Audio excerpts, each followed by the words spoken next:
I'd like to introduce environmental shamanism.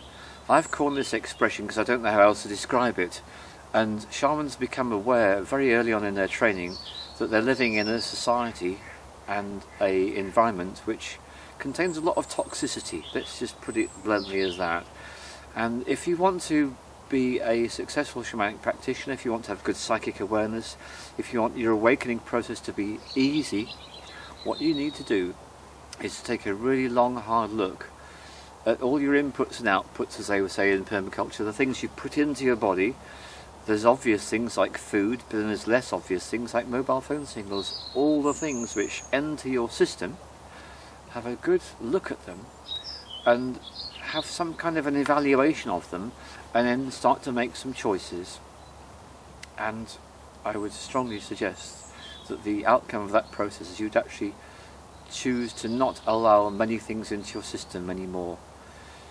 So let's start with something very straightforward, which is generally recognised in the mainstream media.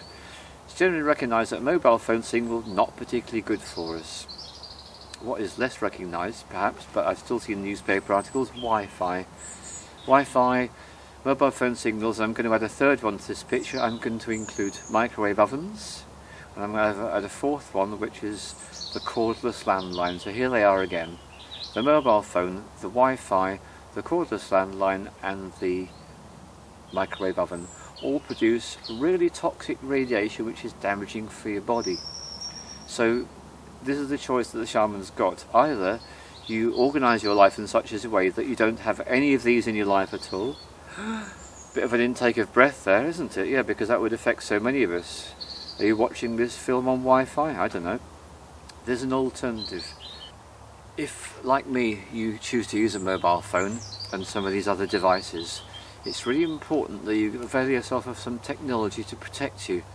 Now, this is what I find is my godsend. It goes with me everywhere I go in my bag, and it's called a PE bell, and it's a very specialised form of organ energy accumulator which has got some other features too.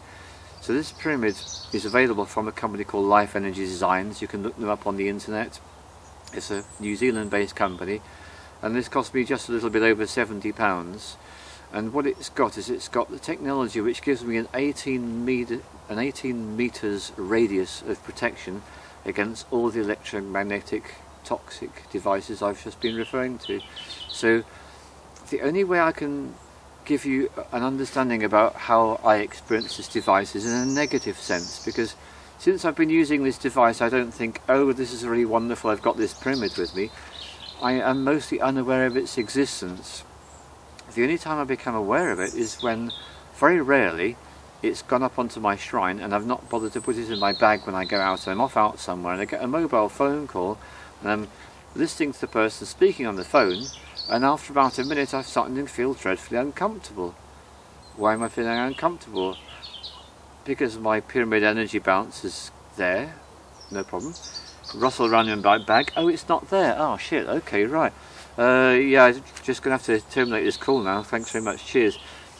That's the only way I can really speak about this device is in terms of the negative. So when it's not in my field, then I become sensitive to the fact that I don't want that electromagnetic stuff affecting me. So this is a fairly expensive solution.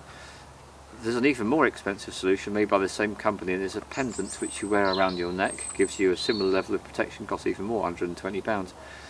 If you don't have so much money available, what you can do is you can go on the internet and you can learn how to make your own orgone energy accumulator, and you make these out of a mixture of materials. You have to have a conductor of electricity and an insulator.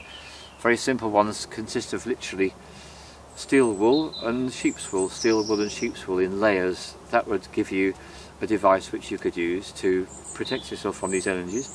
Very impractical, so more of a modern, high-tech, up-to-date answer. You go get yourself some plastic resin and you get yourself some metal trimmings from a metal workshop, and you pour the resin into a mould and you add the metal, and you end up with this shape which is like a pyramid or like a cone, and that protects you from these harmful electromagnetic energies.